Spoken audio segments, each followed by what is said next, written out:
tal? ¿Cómo le va? Muy buenas noches. Tengan todas y todos ustedes. Soy Jaime Barrera y me da mucho gusto saludarles esta noche de media semana, este miércoles 29 de agosto de 2018. Bienvenidas y bienvenidos todos a una emisión más de Desde la Barrera. Esta noche el tema obligado son las incógnitas, las realidades y los espejismos que ha detonado el acuerdo comercial entre México y Estados Unidos el lunes pasado. Veamos.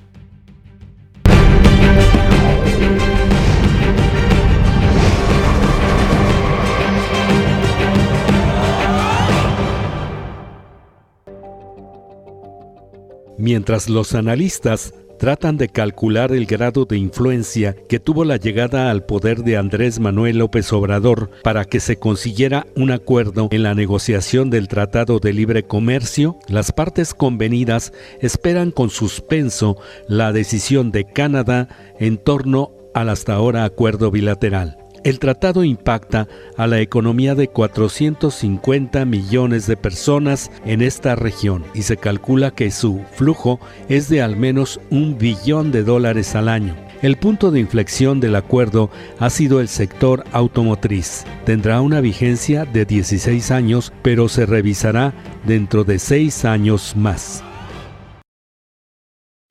Bueno, pues así está, hasta lo que va hasta ahora, como pintan para Jalisco los términos de la negociación. De esto vamos a platicar con los jaliscienses que más cerca están siguiendo las negociaciones entre Estados Unidos y México.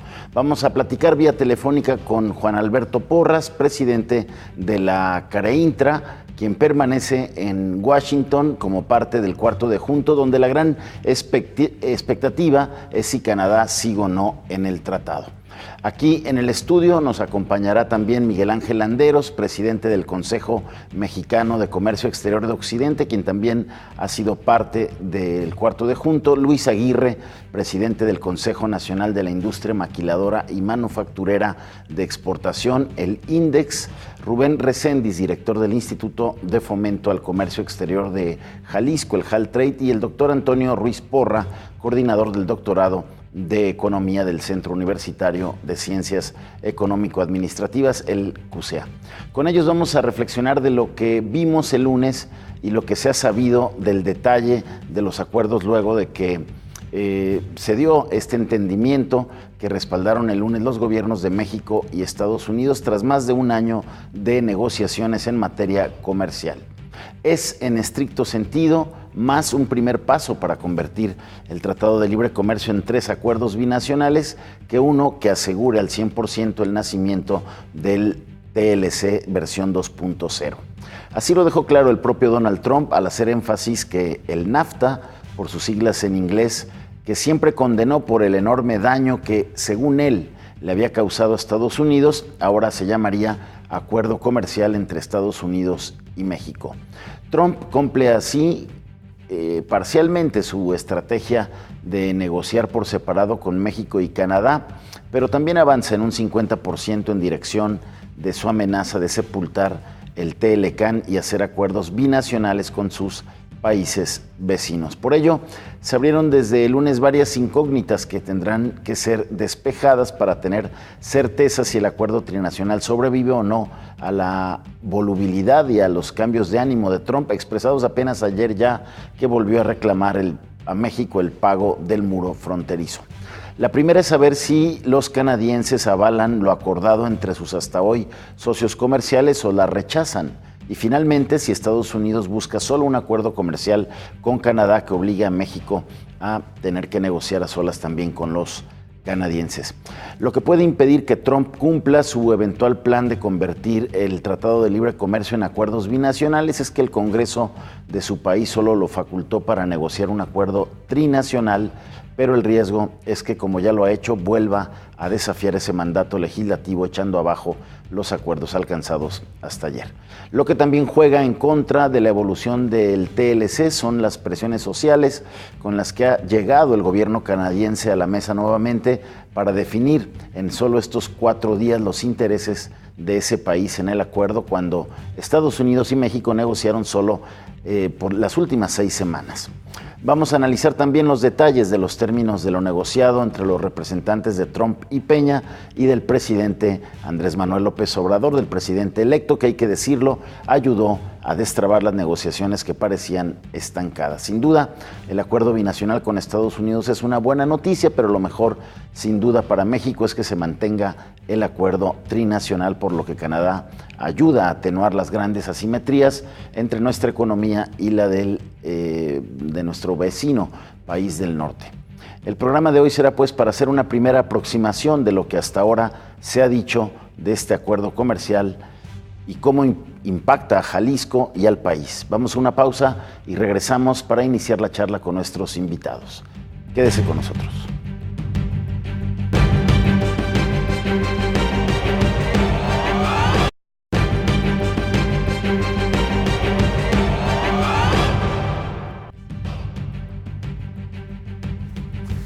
Gracias por continuar con nosotros aquí en Desde la Barrera, y como le comenté, le agradezco mucho a nuestros invitados de hoy, a Rubén Recendis Pérez, gerente general del Instituto de Fomento a Comercio Exterior del Estado de Jalisco, Jaltrade. Rubén, un honor que estés aquí, gracias por venir. Al contrario, muchas gracias por la invitación. Gracias. Miguel Ángel Landeros, presidente del Consejo Mexicano de Comercio Exterior. Miguel Ángel, gracias por estar aquí nuevamente. Muchas gracias, Jaime, por la invitación. Y el doctor Antonio Ruiz Porra, coordinador del doctorado de Economía en el Centro Universitario de Ciencias Económico y Administrativas. Doctor, gracias por venir. Muchas gracias a ti. Gracias, un gusto tenerte aquí. Y bueno, si les parece, antes de empezar a platicar de lo que se dio el lunes, de todo lo que se ha dicho de este acuerdo binacional entre México y Estados Unidos, si les parece, vamos a saludar a Juan Alberto Porras, quien es el presidente de CAREINTRA y es uno de los jaliscienses que está allá en el cuarto de Juntos, siguiendo muy de cerca las negociaciones que se dieron en Washington en las últimas 6 semanas. ¿Les parece? Perfecto. Muy bien.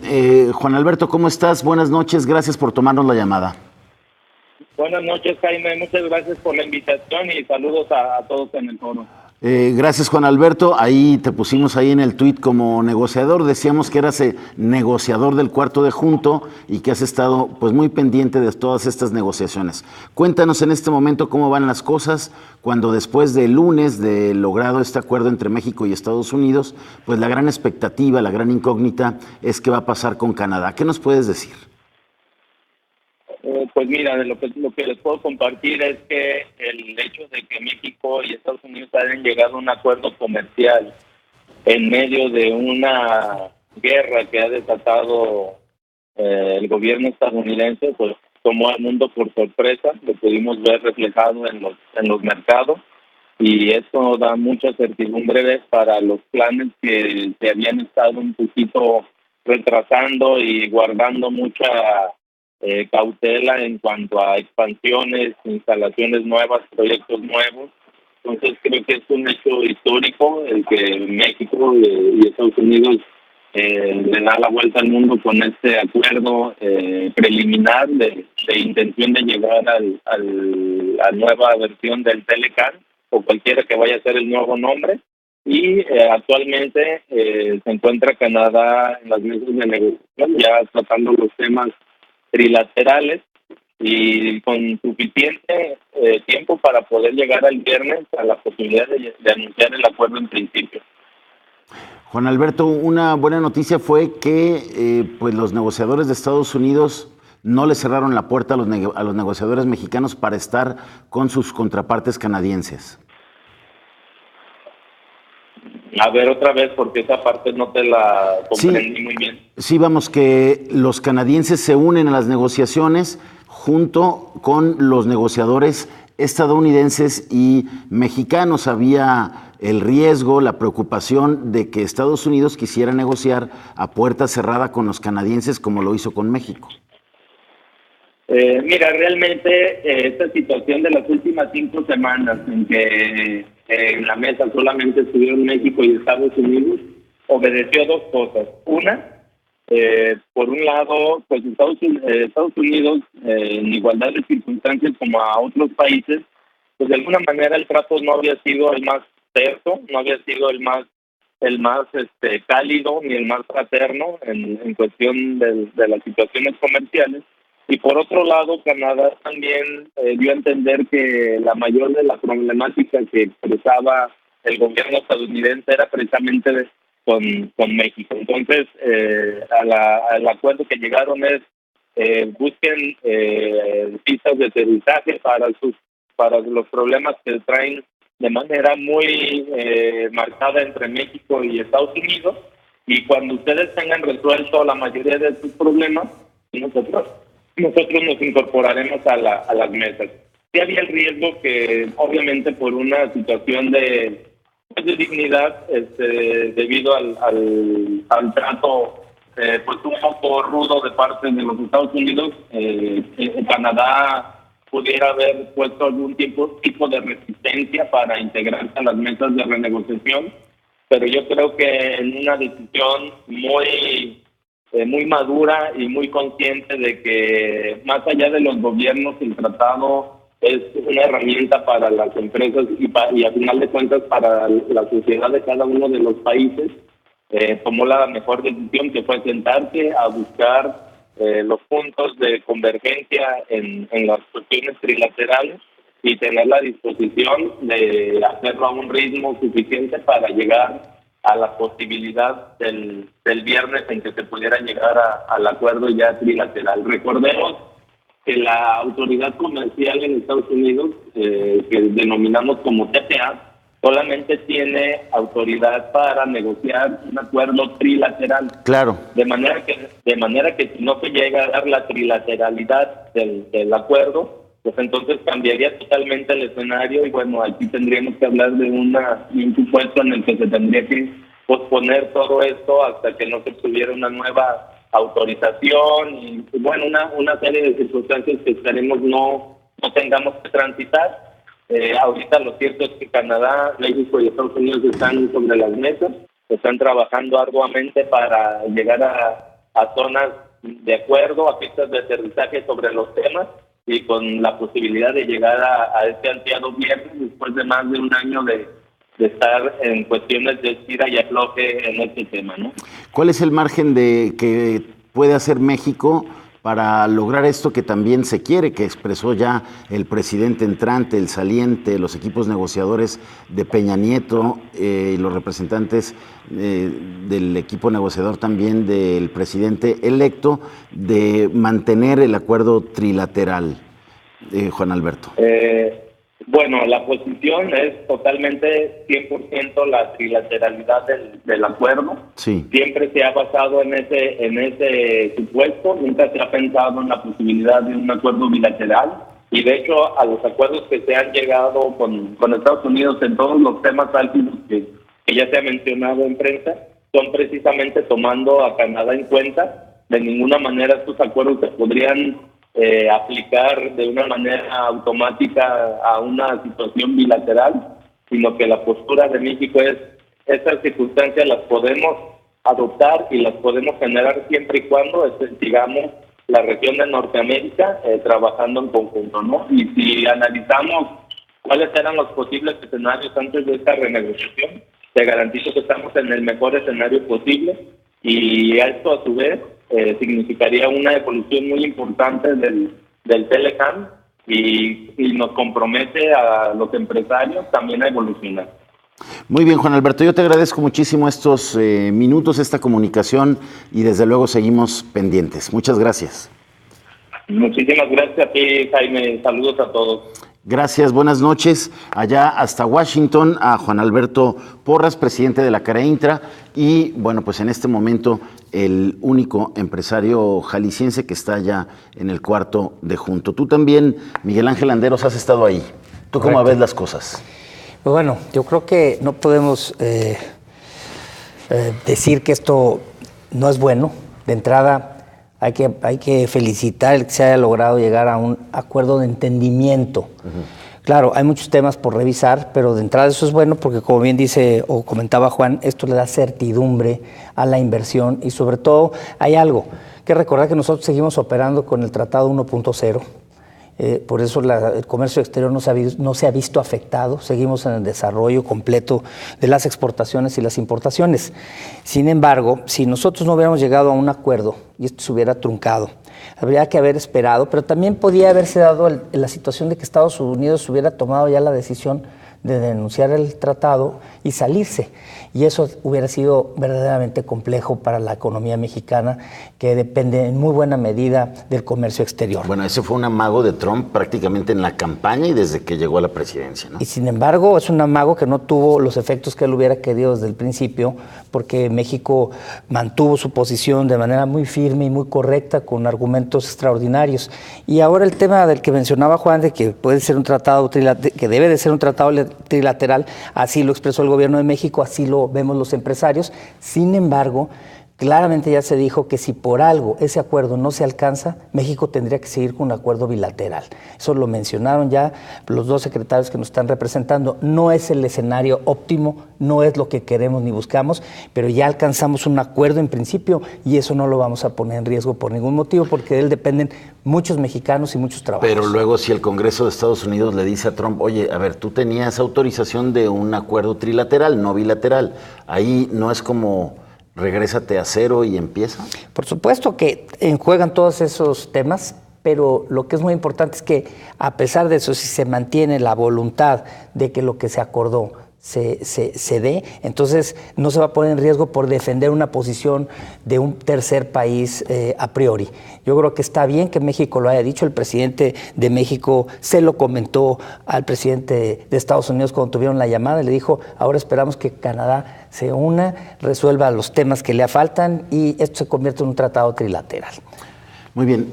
Rubén, tú has estado también muy atento, incluso has asesorado ahí a los del clúster automotriz, una parte importante de industrias de ese ramo están aquí en Jalisco. ¿Cómo están viendo ustedes las cosas y los términos alcanzados hasta hoy? Bueno, definitivamente sí ha habido un sector que ha sido complicado el tema de la negociación, ha sido precisamente el sector automotriz. Por todo lo que representa, por la generación de empleos, por las plantas. Tenemos 14 plantas establecidas en México, de las principales armadoras. Y bueno, tenemos un desarrollo muy importante en el Bajío, en el tema automotriz, en la parte norte del país también muy intenso en la producción de autopartes y también, bueno, la parte importante de los planes de crecimiento. Las plantas automotrices tienen planes a 5, 10, 15 y 20 años. Entonces, todo este tipo de situaciones que se presentó, pues definitivamente ha trastocado los planes que se tenían de largo plazo e incluso han afectado la llegada de nuevas inversiones al estado de Jalisco, y no nada más a Jalisco, al resto del país, esperando y generando una gran incertidumbre y esperando a ver qué pasaba finalmente con la negociación del Tratado de Libre Comercio. El caso paradigmático fue esta planta que en cuanto ganó Trump, de hecho en la campaña de Trump se canceló esa inversión, ¿te acuerdas? Sí, estamos hablando del caso de Ford. De Ford. ¿Sí? Que precisamente, y lo comento, aquí anduvo en el estado de Jalisco, finalmente se fue a San Luis Potosí. Pero bueno, ellos ya traían algunos planes. Yo creo que no fue tanto el tema de Trump, sino ya una estrategia corporativa que ellos habían establecido para finalmente pues terminar en China. La planta quedó ubicada en China. Pero bueno, ahorita esta última negociación de principios de esta semana ya da cierta idea de por dónde va a ir el tema automotriz. El aumentar el contenido regional de la industria del 62.5%, que estaba establecida desde 1994, a 75%, pero que se va a dar de manera paulatina en 3 años, llegar a ese 75%, bueno, cuando menos ya te da una idea hacia dónde va el tema de la industria automotriz. Y también, bueno, ya se manejó el tema de la negociación con el sector de autopartes, que también va a tener que llegar a ese 75%, pero bueno, hay una gran cantidad de proveeduría en Canadá, una gran cantidad de proveeduría en Estados Unidos y una gran cantidad de proveeduría en México. La mayor parte de las plantas que están establecidas en México tienen plantas en Estados Unidos y tienen plantas en Canadá. Son complementarias. Entonces, desde este punto de vista, este tema ha sido muy analizado dentro de la industria, ha sido muy cuidadosamente llevado. Se hablaba en un principio de que podría llegar a un 70% de integración regional, finalmente quedó en el 75%.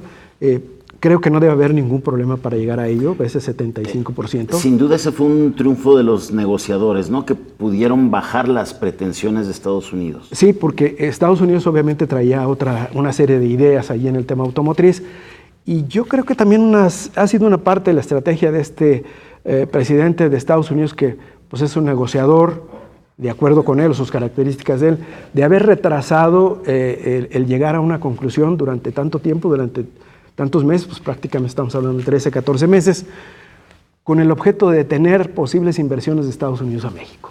Muy bien, gracias por esta primera aproximación. Vamos a una pausa y regresamos contigo, doctor, para que nos veas cómo están viendo desde la academia también todas estas negociaciones, ¿te parece? Claro. Vamos a una pausa, quédese con nosotros, regresamos.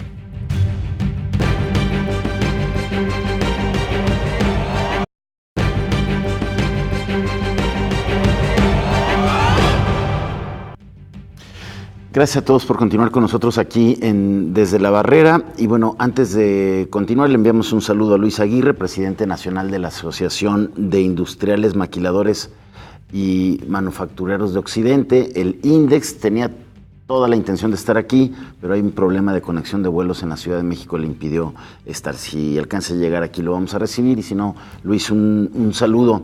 Y doctor, ¿cómo están viendo ustedes desde la academia lo que va hasta ahora? Bueno, pues en realidad fíjate que vemos con preocupación esta situación, porque a final de cuentas debemos reconocer que mucha gente dentro de la academia no esperaba en realidad que hubiera estos cambios del TLC. Hay que reconocerlo, desde hace 2 años poca gente lo esperaba como posibilidad, ni siquiera. Sin embargo, bueno... O sea, ¿pensaban que era pura faramaña de Trump o qué? Hasta cierto punto sí. Entonces, ahora que se está viendo esto, ¿qué es lo que ahora nos preocupa un poco? Por una parte, efectivamente hay varias cuestiones como son las letras chiquitas, las medidas que se van a tomar. ¿A qué nos referimos con esto? Estamos ya contemplando la posibilidad de que regresemos a un esquema de subsidio para apoyar a algunas empresas, y eso probablemente va a ser muy necesario. Estamos pensando también que más en un tratado bilateral que en uno trilateral. ¿Sí? O sea, ¿ustedes ven... es más factible... pesimistas en el sentido de que siga con Canadá? Yo creo que sí, porque realmente el gran problema con Canadá es lo que se llama capítulo 19, que es el de resolución de antidisputas. Realmente ese capítulo 19 siempre ha sido objeto de la discordia, no solo desde la creación del TLC, sino desde el establecimiento del tratado original entre Estados Unidos y Canadá. De hecho, la única vez que se ha levantado Canadá de la negociación fue... Canadá quiere que las disputas se resuelvan en tribunales internacionales y Estados Unidos quiere que se resuelvan en los locales, de ellos, efectivamente. ¿no? Ese es el tema. Exactamente. Si se fijan en la cuestión que se discutió el lunes, nunca se habló sobre la cuestión sobre cómo se iban a resolver las disputas. Ese es un gran faltante en la propuesta. Es uno de los agujeros que tiene el acuerdo entre México y Estados Unidos, sin duda. Entonces, por una parte, esto es un agujero bastante grande realmente, porque a final de cuentas la resolución de disputas siempre es un tema muy álgido entre los 3 países. ¿Sí? Entonces, la pregunta es, vamos a suponer que se hace de manera bilateral. ¿Qué lo va a sustituir? No lo sabemos. Esa es parte de las letras chiquitas que uno diría, bueno, si hay un problema entre, digamos, un exportador mexicano y el gobierno de Estados Unidos, ¿en dónde se van a plantear las discusiones? De acuerdo a la estrategia que tenemos o a la propuesta del lunes, no hay un interlocutor, a diferencia del TLC que tenemos vigente. Hasta lo que se conoce, porque se conoce algo que no está a profundidad ni a detalle, ¿no? Claro, exactamente. Y esas letras chiquitas son Pero importantes. Lo poco que se conoce, ustedes concluyen eso que es pues preocupante. Miguel Ángel, ¿comparten ustedes esa preocupación? Mira, desde un ángulo distinto. Yo diferiría un poquito con el tema de Canadá. Nosotros estamos convencidos que la ecuación de los 3 países es la que ha logrado que la zona económica de América del Norte sea lo competitiva que es la zona económica y competitiva más importante del mundo. Y aparte de eso, el tema del panel 19, del capítulo 19, panel de controversias, México también lo estaba peleando. Sin embargo, México tomó una decisión, yo creo que acertada, de decir, a ver, yo no voy a pelear todas las peleas. Esa se la voy a dejar a Canadá. Yo tengo mis propios temas que pelear y yo creo que Canadá es un tema donde va a centrarse en estos días. Vamos a ver qué concluyen de eso. Todavía. Ahí la importancia de que Canadá esté y de que la negociación no sea sola entre México y Estados Unidos. Canadá prácticamente había resuelto casi todas las diferencias. Sus economías son más acercadas. Sí. Con México la simetría es mucho más grande. Entonces no necesita tantos días como necesitó México para resolver los problemas álgidos que tenía sobre todo lo que puso Estados Unidos sobre la mesa. Lo primero, que es el tema de los automóviles, las reglas de origen, pero luego también la cláusula de caducidad, que México la peleó fuertemente. Yo creo que ese es un triunfo también, sí. Una cosa destacable, porque ahora ya no va a ser extinguible, va a ser revisable cada 6 años, y eso es sano. ¿Por qué? Pues porque nosotros duramos con un acuerdo más de 23 años. Sí, pararon esta idea que proponía Estados Unidos de que a los 5 años, si nadie levantaba la mano para renovarlo, se moría súbitamente, ¿no? Entonces, ¿quién va a invertir con un ánimo de solamente tener certidumbre 5 años? No, eso no es viable, ¿no? Entonces, yo creo que eso es otra de las cosas positivas, importantes que se lograron ahí, y que el acuerdo ya no va a durar 20 y tantos años, va a durar 16 años. Yo creo que también eso debe ser buena noticia, porque entendemos que la tecnología está avanzando tan rápido que los acuerdos finalmente pues van a tener que renovarse con mayor frecuencia. A ver, son 16 años y revisándolo cada 6. ¿No? Entonces yo creo que en términos generales esas son buenas noticias. Donde vienen las preocupaciones, y yo diría retos que si no se convierten en amenazas, es por ejemplo en el tema que se mencionó hace un momento, el aumento del 62.5 al 75. ¿Por qué? Porque esto nos empuja a lograr tener empresas verdaderamente competitivas. 3 años suena mucho, pero es poco para lograr llenar ese hueco. Por eso México peleaba el tema de que fuera 70% máximo. Bueno, ya se llegó al 75%. Hoy enfrentamos una realidad. Sí tenemos empresas aquí y que tienen contrapartes en los otros 2 países, como se mencionó, pero viene un hueco importante que se tiene que cumplir, y que ahora la proveeduría viene de Asia o viene de otras partes del mundo. ¿Qué es lo que tenemos ante sí? La oportunidad de lograr que esas empresas que tenemos, las mexicanas, sobre todo las pymes, sean empresas globales y empresas competitivas que logren sumarse a esa cadena de proveeduría, para lo cual se va a necesitar una política industrial seria de mediano y largo plazo, pero con resultados muy pronto, que incida, imagínate, en 3 años para lograr cubrir eso, y no esperemos que vengan otras empresas completitas y se pongan aquí y hagan esa chamba. Yo creo que ahí es donde tenemos un riesgo importante, en donde hay que poner el acento. Ese es uno de los temas. El autotransporte parece que viene a ser otro de los capítulos que están complicados. Ya levantaron la mano, están preocupados. Los que tienen que ver con el acero, que dejaron pasar un arancel muy alto. También va a haber esos temas, y sobre todo va a haber también que hacer un análisis ya una vez que conozcamos los detalles. Vienen todavía muchos pasos. Que eso es hasta después de 90 días, ¿no? Sí. Ya cuando se trabaja la presentación por escrito del acuerdo que se va a firmar. Correcto. Y que luego también debe de pasar la aduana del Congreso. Así es, vienen todos esos Congreso pasos. De Estados Unidos. El Congreso de Estados Unidos. Entonces, pero yo diría, otra cosa destacable, importante, es el gobierno de transición, el gobierno que va a entrar. ¿Por qué? Porque se sumó a tiempo a las negociaciones, porque no se van a tener que sorprender de nada, porque Jesús ha estado de acuerdo en todas las decisiones que se han tomado. Yo en un primer momento pensé que ahí iban a salir chispas, que se iban a mandar dobles señales, y la verdad es que se pusieron muy bien de acuerdo, y ayudó a que se destrabaran un acuerdo que parecía ya ahí atorado hasta que llegara la nueva administración. Por supuesto, y si a lo mejor al principio sí hizo algunas declaraciones precipitadas, porque todavía no estaba muy compenetrado. Hoy lo vemos, hoy está completamente enterado de todo y de acuerdo, y ha sido parte inclusive ya de las decisiones. ¿Te acuerdas que aquí platicamos esa primera preocupación que decías, bueno, ya está empezando a decir y no ha platicado con los del cuarto de junto? Que su primera declaración fue que el gobierno de México iba a ser muy flexible en el tema de reglas de origen automotriz. Claro. E incluso abrió la posibilidad de un acuerdo bilateral. También habló de eso, entonces, pero yo me acuerdo que venías preocupado, hoy te veo ya muy tranquilo. Sí, por supuesto, y aparte de las declaraciones del propio López Obrador, próximo presidente, diciendo que esto a todas luces está bien. Entonces, pues ya no va a haber sorpresas ni vamos a tener ese tema de incertidumbre. Rubén, el tema que tiene que ver con lo automotriz y el salario, ¿cómo lo entiendes y cómo lo ves? Bueno, es un tema realmente bastante interesante.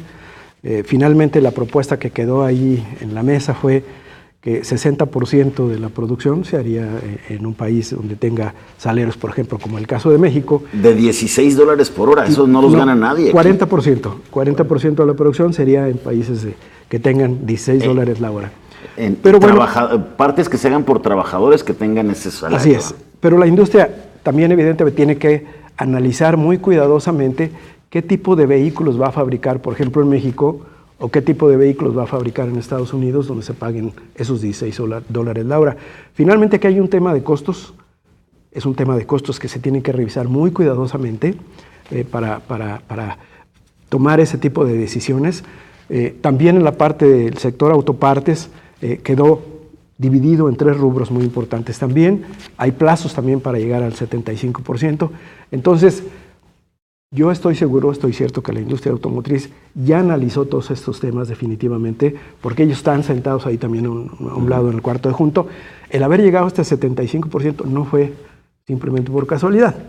Ellos ya lo habían analizado y si lo aceptaron fue porque ya lo habían revisado muy cuidadosamente. Sí, por supuesto, la aspiración hubiera sido llegar al 70%, por supuesto, porque hay un margen mayor de administración y sobre todo, vuelvo a repetir, en el tema de costos.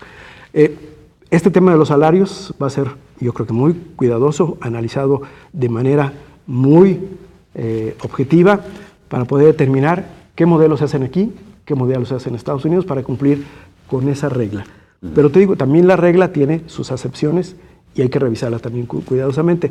Coincido que no tenemos todavía el documento final, no conocemos los detalles, habrá que esperar, pero definitivamente si hay una industria que está adelantada a su tiempo, es la industria automotriz, ¿no? Rubén, como promotor de las exportaciones jaliscienses, de lo que se conoce hasta hoy para los sectores importantes de Jalisco, el agrícola, parte de la automotriz, el textil, ¿cómo lo estás viendo? Bueno, yo creo que en general, bien, en términos generales, bien. Probablemente el término textil habrá que verlo con más cuidado, habrá que también analizarlo a mucho detalle, porque este es un tema por separado también, ese hay que verlo.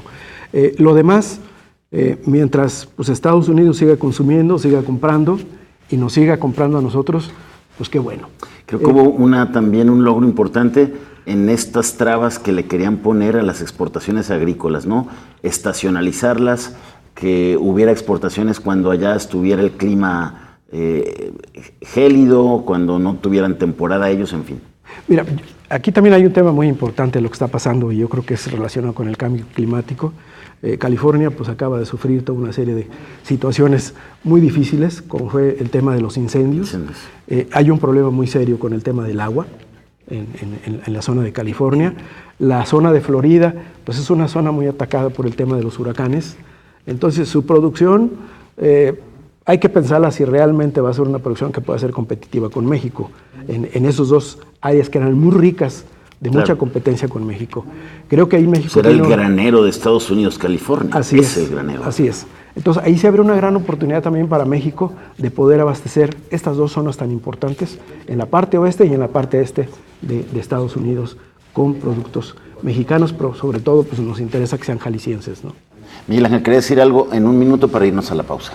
No, solamente agregar un poco sobre el tema de los salarios. Ya hay una buena parte de eso que ya se está produciendo en Estados Unidos desde hace tiempo, precisamente porque se hizo una ecuación en donde cierta parte del automóvil se tenía que construir. Y yo creo que ahora hay que esperarnos a hacer el análisis y saber de cuánto va a ser la afectación. Calculamos que va a ser de un 20%.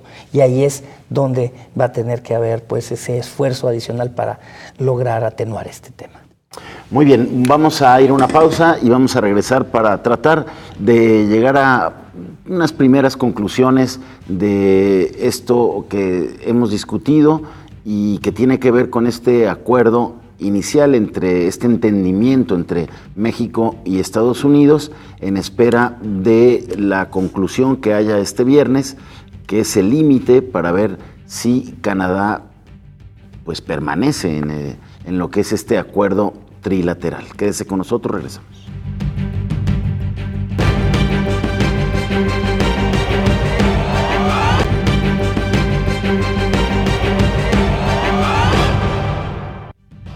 Gracias por continuar con nosotros. Regresamos y bueno, como nos decía Juan Alberto Porras al principio desde Washington, México está muy atento y también haciendo todo lo posible por que efectivamente Canadá quede en el acuerdo y se preserve la trilateralidad del Tratado de Libre Comercio entre México, Estados Unidos y Canadá. Pero, a ver, doctor, ¿tú qué sugerirías? ¿Qué actitud, qué papel debería estar jugando México ahora que tiene resuelto un acuerdo binacional, pero que pues ha expresado el deseo y la necesidad estratégica de que Canadá siga ahí? Bueno, definitivamente lo que tiene que hacer México, por una parte, seguramente lo que esperaríamos es que adopte un papel, aunque sea no explícito, pero sí va a apoyar algunas, seguramente, las demandas de Canadá, como está asociada a lo que decíamos en un momento, el capítulo 19. Muy probablemente también lo que podríamos esperar es que apoyara en lo que se refiere a lo que es el manejo de algunas protecciones, particularmente lo que son biotecnología, medicamentos. Sí, o sea, yo creo que por ahí va a tener cierta simpatía, por lo menos explícita, con la posición de Canadá, porque desde el principio más la expresó. En ese sentido, yo creo que en la medida de lo posible, dado que debemos reconocer que son negociaciones bilaterales, pues el papel de México, pues yo supongo que deberá de ser de asesoría y de apoyo, por lo menos no de manera explícita. Miguel Ángel, nada más que el tablero parece que siempre lo ha tenido controlado Donald Trump, ¿no? Avanzó en esta estrategia de negociar por separado, presionó de alguna manera a Canadá. ¿De verdad México tiene margen? Pues yo creo que ahorita ya México hizo lo que tenía que hacer. Ahorita lo que va a tener que hacer es esperar, por lo menos ya que veamos si Canadá entra o no entra. Ya, ¿esperar de brazos cruzados? Pues es que ya no hay más que hacer realmente ahorita. Digo, en el caso de, como se mencionaba ahorita, alguna asesoría no puede ser de manera abierta, tiene que ser respetuoso de las negociaciones bilaterales que se están dando ahorita entre Canadá y Estados Unidos. Ya expresó claramente que su interés es que sea trilateral, lo ha dicho en todos los tonos. Sí, claro. Entonces yo creo que ahorita su posición debe ser mucho más prudente y esperar a ver qué se decide, ¿no? Pero entonces sí están fuera de la negociación los negociadores mexicanos en este momento que están Estados Unidos y Canadá. En este momento, por supuesto. Este es el momento de Estados Unidos y Canadá. Y lo bueno son las declaraciones que escuchamos hoy de Trump, ¿no? De Trump decía de Trudeau y de Chrystia Freeland, que dijeron que las reuniones con Robert Lighthizer han sido muy buenas, se siente optimista el presidente y la ministra dijo que fueron muy productivas. Entonces yo creo que ahí está ya claramente un mensaje en donde creo que van caminando de forma muy positiva y estaríamos esperando que finalmente se sume. A ver, nada más que allá en la opinión pública de Canadá me estaban diciendo, entre el ciudadano común ven como pues una falta de solidaridad de México el haber negociado a solas con Estados Unidos, y también el presidente Trudeau ve ciertas presiones en sectores, por ejemplo, como los gobernadores de las provincias canadienses. Sin embargo, Jaime, no se reflejó en su posición del día de hoy, ni en lo inmediato de la presencia de Chrystia Freeland en las negociaciones. Se regresó de un viaje que tenía en Europa para atender de inmediato las reuniones y las conclusiones el día de hoy, que fueron muy importantes, son positivas. Yo creo que sí siempre va a haber esto pues con diversos sectores, pero México hizo lo que tenía que hacer. Yo creo que no es criticable porque el problema era México realmente en este tratado. Ajá. Finalmente, después lo fue un poco más bien el tema político, sí, por las declaraciones de Trump hacia Trudeau, que fueron muy ofensivas, claro. Y yo creo que por eso también se retiraron un poco, pero yo creo que hoy estamos en una posición donde realmente podemos ver una trilateralidad hecha realidad. Pero que el canadiense de dice, y qué mala onda los mexicanos, todavía que les quitamos la visa y no nos apoyan, nos dejan ahí. No, bueno, pero México no expresó en ningún momento que quería un tratado bilateral. No, lo dijo que era trilateral. Se fue con Estados Unidos a arreglarlo. Pero recuerde que al principio hubo un tema similar con Estados Unidos y Canadá. Entonces, yo creo que esto se invirtió, pero yo creo que fue positivo para que esto realmente dé una conclusión, ahora sí que positiva, para los tres países, ¿no? Y no dejes de lado que esto también nos invita a no descuidar lo que es bien importante. El realmente ahora voltear a ver a otros lados. Yo creo que esto es la gran lección que nos deja todo esto. Tenemos concentrado nuestras exportaciones, nuestro comercio exterior en un 80% a nivel nacional y al estado de Jalisco con un 70% en Estados Unidos. Tenemos 12 tratados con más de 46 países y muchos de esos son casi sin estrenar los tenemos. Yo creo que ahora debe de haber una política conjunta entre gobierno e iniciativa privada para lograr incidir en otros mercados de manera de veras significativa, porque si no lo hacemos es tener todos los huevos en la misma canasta y estar esperando que nos reviente esto otra vez, no se debe de hacer. Bueno, el presidente electo Andrés Manuel López Obrador se reunió hoy con los representantes de los países de América Latina y hablaron justamente de eso. Y ahí hay un tema en donde no solamente están previendo esto, sino están previendo la migración de centroamericanos hacia Estados Unidos. Yo creo que pues es un buen comienzo, pero hay que verlo con mucha seriedad. Tenemos tratados de última generación, la Alianza del Pacífico y el de tratado con Europa que se acaba de modernizar y está en su última fase, y que debemos de pensar en ellos y utilizarlos para desconcentrar nuestras exportaciones e importaciones. Rubén, ¿tú también sientes que México debe estar de observador en esta etapa? En principio sí. En esta etapa que ya le quedan menos de 72 horas. Así es, se supone que el viernes tiene que haber ya una resolución sobre este tipo de temas, pero hay un punto que a mí me preocupa bastante y es el tema del acero y el aluminio. En este inicio de negociación quedó de que cuando menos debe comprarse el 70% de la producción de cada planta, 70% del acero y 70% del aluminio en cualquiera de los tres países. México no fabrica acero del calibre necesario que requiere la industria automotriz, entonces tendría que ser acero o de Estados Unidos o de Canadá, y esto podría, sí, cuando hay una obligación de comprar en un determinado país, podría traer un problema de incremento de precios. Entonces habrá que estar muy atentos finalmente a este tema. El otro punto que, bueno, ya se puso aquí sobre la mesa, hay un tema que se está trabajando ya desde hace algunos años, y prácticamente diría yo 5 y 4 años, a través de diferentes clústeres de la industria automotriz, trabajando con medianas y pequeñas empresas, buscando subirlas al tren precisamente de la proveeduría de la cadena de suministro de la industria automotriz, capacitándolas, certificándolas, llevándolas al nivel de que sean proveedores de los proveedores. Sí.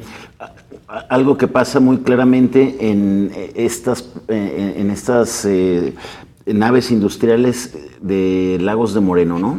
Sí. Donde hay ahí empresas importantes internacionales que están comprándole a pequeños empresarios que están acá en Guadalajara. Así es, todo este tipo de empresas llegó a México importando todo.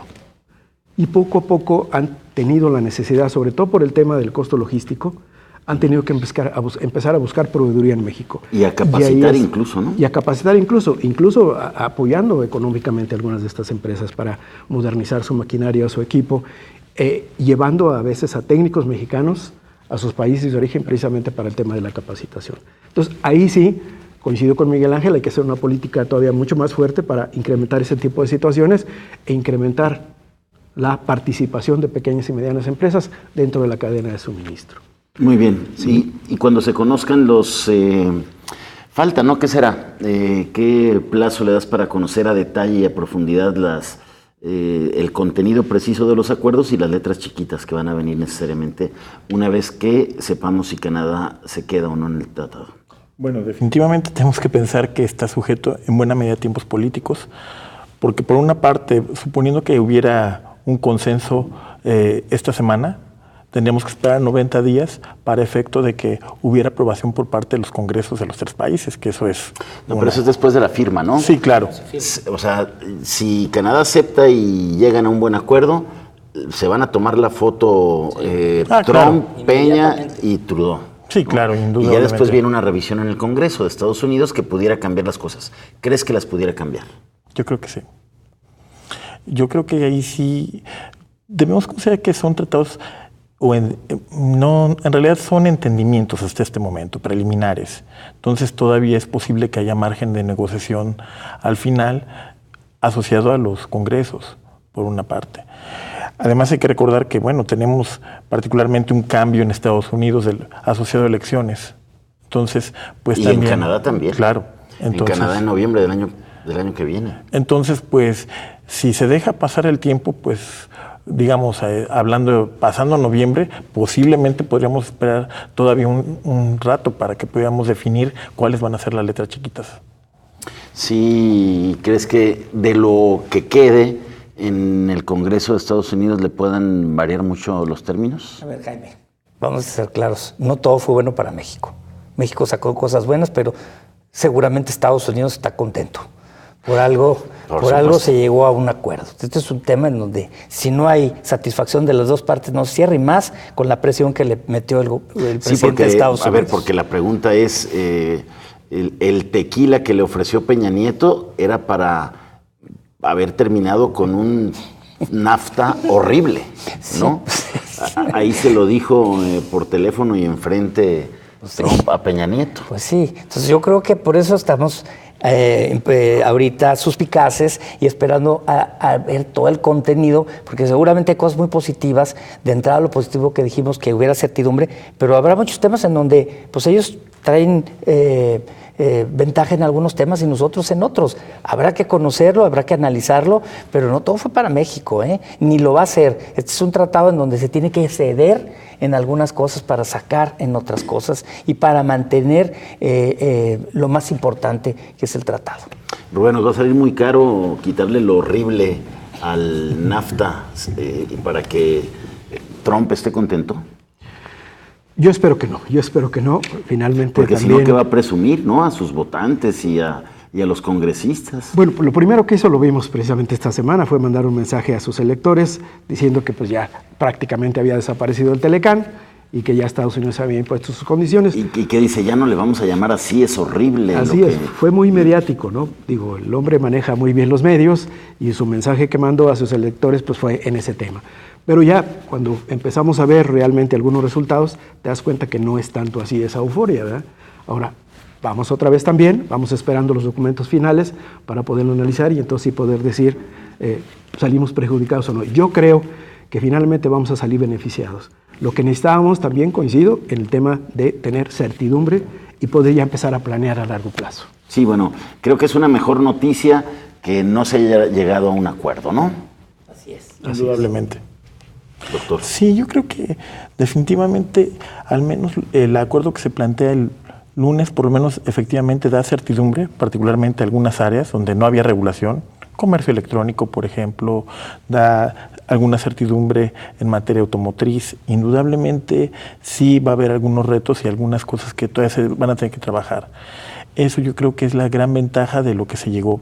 Sin embargo, todavía debemos estar conscientes que todavía es un acuerdo preliminar, no es todavía el definitivo.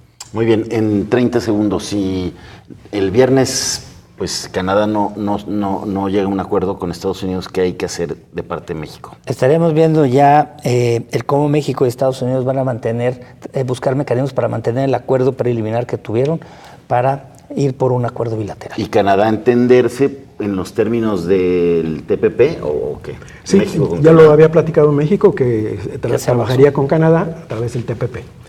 ¿Qué estrategia debería seguir el negociador mexicano si Canadá no entra? ¿Cómo es tu pronóstico, doctor? Pues lo que va a pasar ahí en ese contexto es que definitivamente este TPP no va a haber muchas alternativas. Muy bien, bueno, pues así llegamos al final de este programa. Ahí están los posibles escenarios que nos han compartido hoy nuestros invitados. Gracias, Miguel Ángel, por estar aquí. Muchas de nuevo. Por la invitación. Doctor, gracias. Rubén, gracias por acompañarnos. Un gusto. Pero sobre todo, gracias a usted por haber estado con nosotros. Que tenga una excelente noche y nos vemos y nos escuchamos por aquí el próximo viernes. Pásela muy bien.